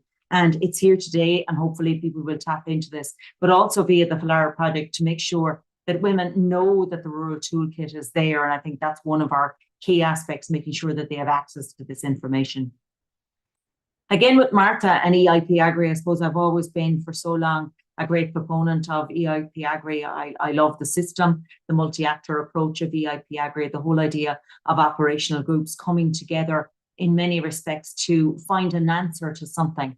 And looking at operational groups in Ireland and right across Europe over the last number of years, I've seen a real area where women can play an unbelievable role. Women who want to engage in these, who have issues and problems, let that be on farms or in rural areas, and women who can really play a huge part in these operational groups. So I think Martha showing us, first of all, the CAP network, the CAP networks in each country right across Europe, and again, the CAP network in Europe itself, and showing us how women, in particularly what we're talking about, but anybody can engage in those organizations, and not just engage in them, but be so well informed by the amount of work and information that is available to them. And I think Martha showed us that absolutely in an abundance. And I suppose that opportunities that's there, you know, building yourself up. I've seen many groups down to the years who engaged in the focus groups that the CAP network promotes so well, and engaged in a small level of engagement at that, and then progressed onto maybe an operational group or an EIP Agri group. And then, as Martha suggested, progressed onto Horizon 2020 or Horizon Europe projects. And I think as people who engage in the Horizon Europe projects, those projects are now much more open to individuals, to organizations, not just to the research community. So I think getting that message out as well, Martha, was really well received.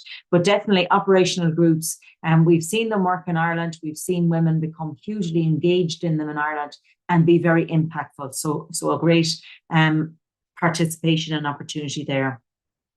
Tyrion, then again, I suppose that Startup Foundation, I suppose some really, really good messages as well. That idea of Startup Foundation, and not just about, to see this as not just about being about young males, tech ideas. And I think our idea of these startups, again, that preconceived ideas that these are very much wrapped up in tech ideas and very male-dominated fields. And I suppose Tyrion really looked at that and kind of showed us that there's huge opportunities right across the board for women. And what I really liked about her presentation, this idea of local knowledge, and this is what we found in an abundance in FLIARA. Local knowledge is exactly where women are positioned. They know the local area, they know the rural area, they know the farm. And to come forward with a project idea from that is exactly where they have been pitched. I also really like the idea of us utilising and adapting AI much more, again, for women in rural areas, women on farms that are really time poor. I think the adoption of AI is exactly where we need to go into the future. And again, making that startup fundable, I thought looking at those problems, looking at the story that the women have, and I think the story is what captured us in FLIARA. And even Fabio, again, with the cheesemaker that he just spoke about, it's the story that captures everybody. I think part of our life is story, is captured by stories. And I think if women can bring forward that story-making idea, it's exactly what Tureen was talking about, and how to get that funded, bringing forward the personal idea, the personal situation, I think absolutely is essential. Again, Fabio's was so enlightening for me. And, you know, I kind of feel I every day I try to strip away preconceived ideas. And I think as he started talking, and this idea of how women can pitch themselves to funders, you know, just gave me a little bit of a quiver thinking about the women and thinking about this is exactly what they may and may not want to do. And then he just broke away all of those preconceived ideas by coming forward with such a simple way of doing this, such a simple way of putting forward that pitch, which I thought was absolutely excellent. And I think getting women in front of those funders, getting women, for us in FLIARA, what we've seen in FLIARA, women who lack that confidence, I think there's a huge part to be played to bring women forward with that confidence where they can get ready for that pitch is something that also needs to be done. But some absolutely excellent ideas, some excellent presentations. I think we've done exactly what we've said to do today. We've brought forward not just the public, but the private ideas as well.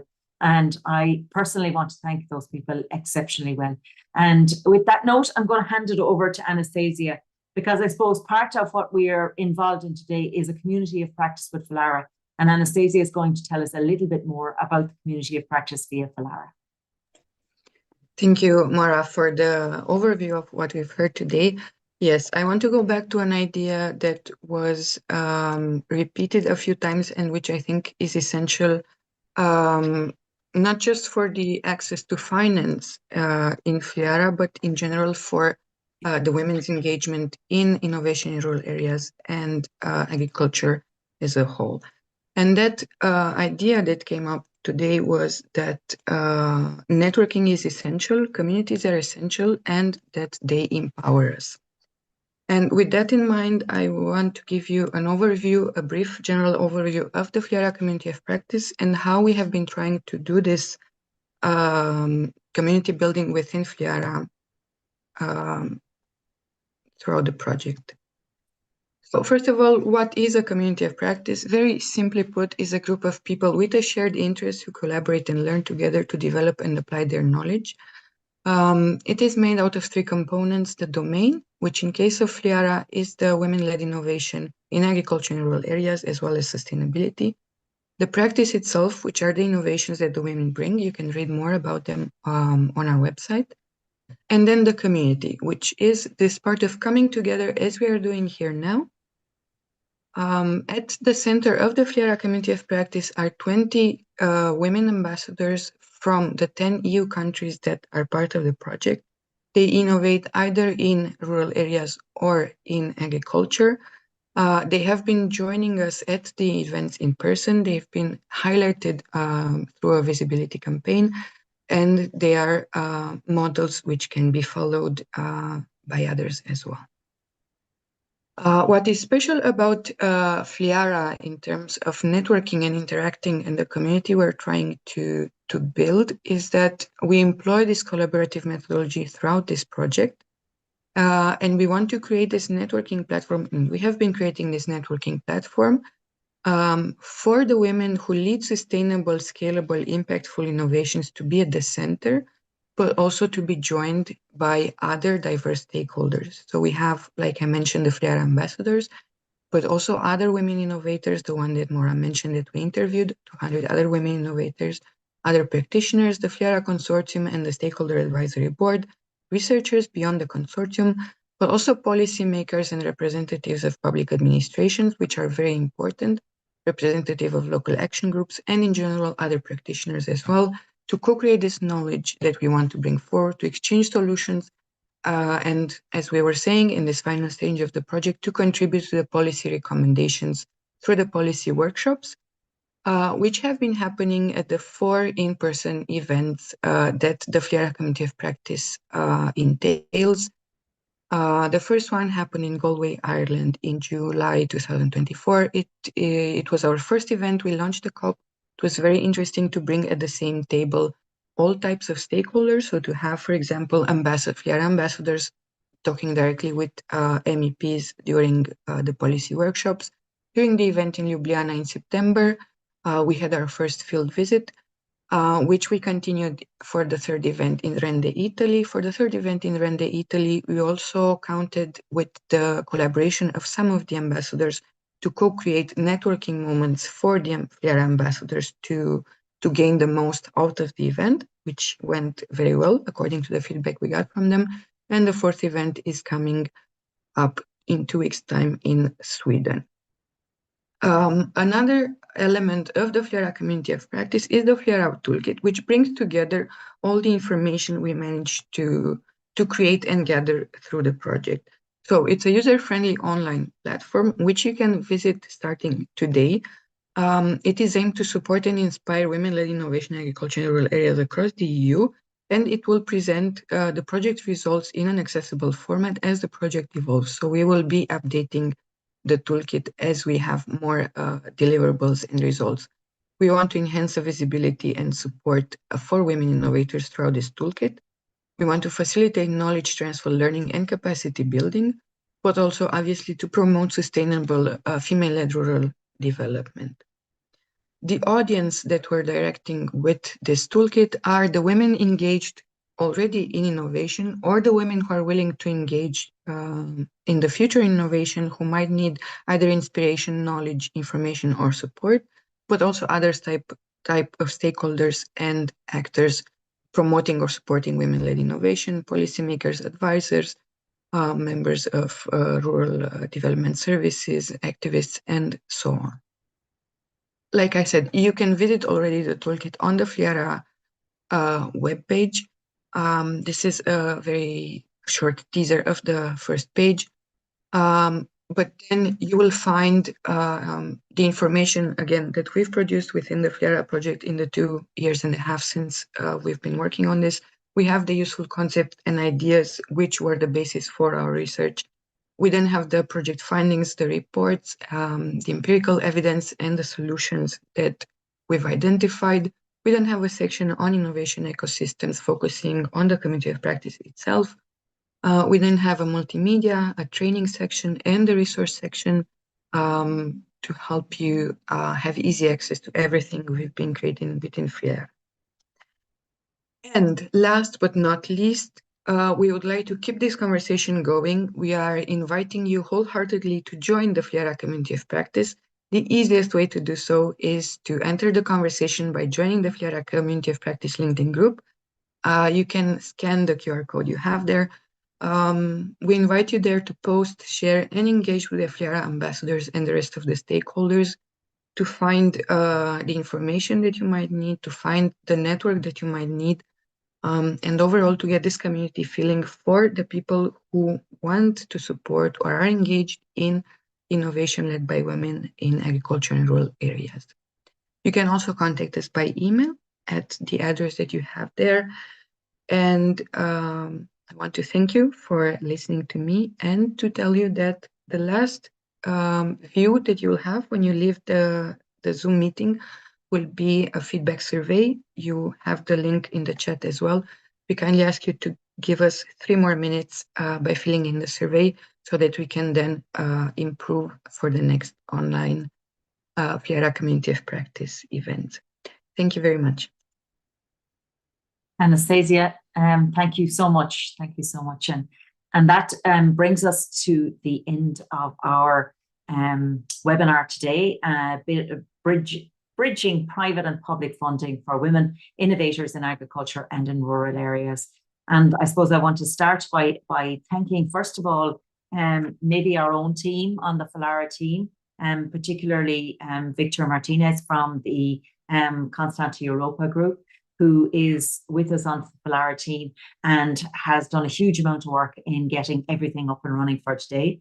I want to thank Anastasia Obre, who Anastasia looks after the community of practice events for us and has done such a wonderful job via the Equalise organisation and as part again of the FLIARA team.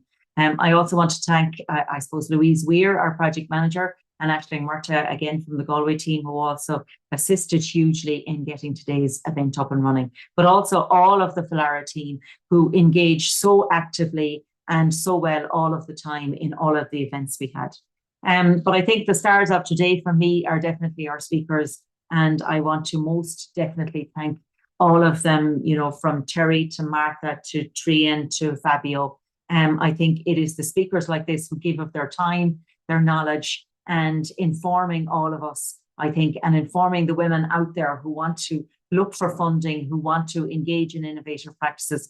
You know, disseminating your knowledge today for us is exactly what we wanted, and you have given us exactly that. So from us in Ireland, Gormila Mahagat, and from everybody else from the FLIARA project, sincere thanks. Please log on to our project. At this stage, we have a huge amount of information via our website. I think Victor is putting it in there for you in the chat, or it's just fliara.eu. You will also get it. So thank you very much to the presenters, to the team, to everybody. Hopefully the women listening now, or the women who can play it back again, will have gained something from this event today, particularly if you're accessing finance into the future. So again, thank you very, very much.